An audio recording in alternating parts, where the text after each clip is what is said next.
FCA game is sponsored by JV Enterprises, with 11 Pizza Hut locations, including Kewanee, Geneseo, and Orion.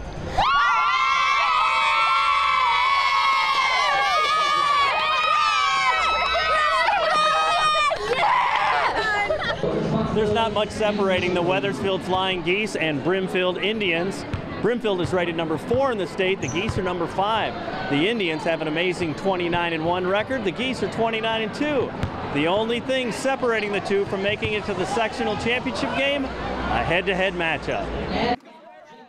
A crowd of nearly 1,500 jam into Brimfield's beautiful basketball facility, and they see a fantastic game. And it's the home team on the run early on. Finishing the break is Nate Wallace, and the Indians are top 4-0. Later on, Brimfield works it inside to Matt Dwyer. He battles nicely for good position and scores.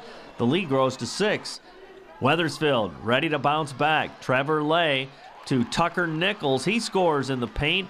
And the Geese trail 8-5 through 1 quarter of play. In the second quarter, Brad Novak of Brimfield working the offensive glass nicely. He gets the putback, and Brimfield is on top 12-5. Later, Trevor Lay trying to get something going. He works it over to Matt Jenkins, who has the pretty stroke for 3, cutting it down to 12-8. But Brimfield has the answer as well from 3-point range as Carson Cuevas splashes in the 3 ball. But here come the Wethersfield Flying Geese. Lay knocks down the triple, and they are back within 2 points. Brimfield answers as Dwyer does the dipsy-do, cutting it to 2. It was 21 all at the intermission. In the third quarter of play, it's a big one for the Geese. Lay runs the break, and he finishes the break with the sweet layup. It's 23 all. And then he steps from beyond the line as well, getting the hot hand. The triple there puts Wethersfield on top by 5 points. And they're looking for more. The inbounds play to Lay. He hits the corner triple. He had 28 points on the night, and after that shot, it's 39-29 Geese, and they're not done with time running down in the quarter. They work it over to Tanner Nichols, who beats the buzzer, and they take a 42-31 lead into the fourth quarter of play. Then, trying to stay aggressive in that final period, Tucker Nichols is there for the putback, and the Geese have their biggest lead at 45-33. But this one is not over because Brimfield has plenty left in the tank. Jace Sweetek hits back-to-back triples to help pull his team within 3. And in the final seconds, that's the difference. And Brimfield has a shot to win it, make that 3 shots to win it. In fact, they were fouled at the buzzer on a 3-point attempt, but those free throws will not go, and Wethersfield hangs on to win with a tremendous effort, 48-45, to advance on to the sectional championship game on Friday against either Liberty or Mendon Unity. Brimfield's a great team. Give credit to them. I mean, this is why we play basketball. This is the funnest game we played all year.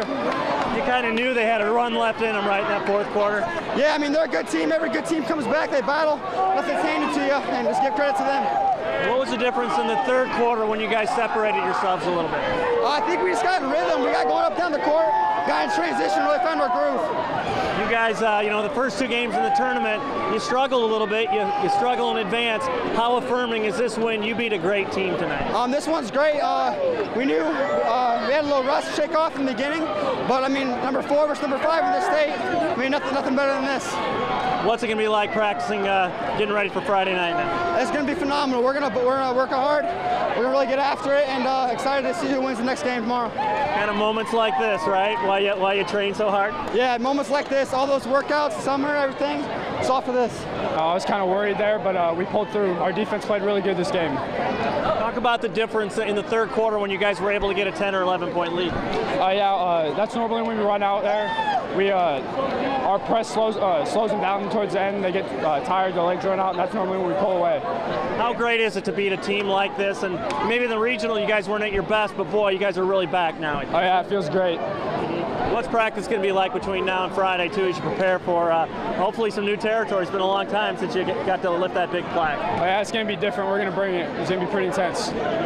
What's been great about your team all season long? Some things that you know are going to happen every time you guys take the court. We always stay together. We don't fight. We play defense. Who would have guessed the Geese would have had to guard somebody to win? We relied on our offense so much all year that. But two great teams. I mean, unbelievable. You know, what a sectional game. I mean, it's crazy to come into their place and beat them. I mean, they're a great team, no question at all. Scott does a great job. Third quarter, what was the difference? Obviously, Trevor was getting some shots. He was aggressive, and he's knocking down threes, too. Well, Trevor does what he does all year. You know, our other guys were hitting shots, weren't hitting shots, and Trev tried to get them involved early. They weren't hitting any shots, so he said, we gotta take over and try to find a way to win. That's who Trevor Lay is. For the people that haven't seen him, they need to come out and watch him because it's a show. That kid, all he wants to do is win. Brimfield, you knew they were going to have another push in them, too. They're a great team. They've been down 4, 5, 6 times this year. In fact, I saw the Bluffs game. They were down 19-1 to start, and they didn't get rattled. They just kept chipping away, chipping away, chipping away. So I told the boys at the end of the third, I said, great job, but you haven't won anything. So we went to a face guard defense on their shooters late, and I think that was the difference. We made them take a couple contested shots. We lost Sweet Tech late, but, you know, he's a good shooter. They got guys that can play, but so do we. Regional, you guys grind out a couple of wins. You beat a great team tonight. It's got to be very affirming with the potential of what you can do Friday night. I agree. You know, I told him, I said, it's good for us with Ridgewood and Galva. Everybody's like, well, how come you didn't beat them by 20? Because they're in our conference. We played them 3 times. You know, I mean, it's hard to beat a team 3 times. And we were able to grind this out tonight and get a great win. So I think having those close games in the regional helped us. Hey, Wethersfield coaches and athletes, I know you're ready to get Fellowship of Christian Athletes going on your campus. To find out how, you can connect with Lori Stager or Tanya Vincent. If you want more information on FCA, check out our websites at ILLOWAFCA.org. With the FCA Game of the Week, I'm Dan Pearson.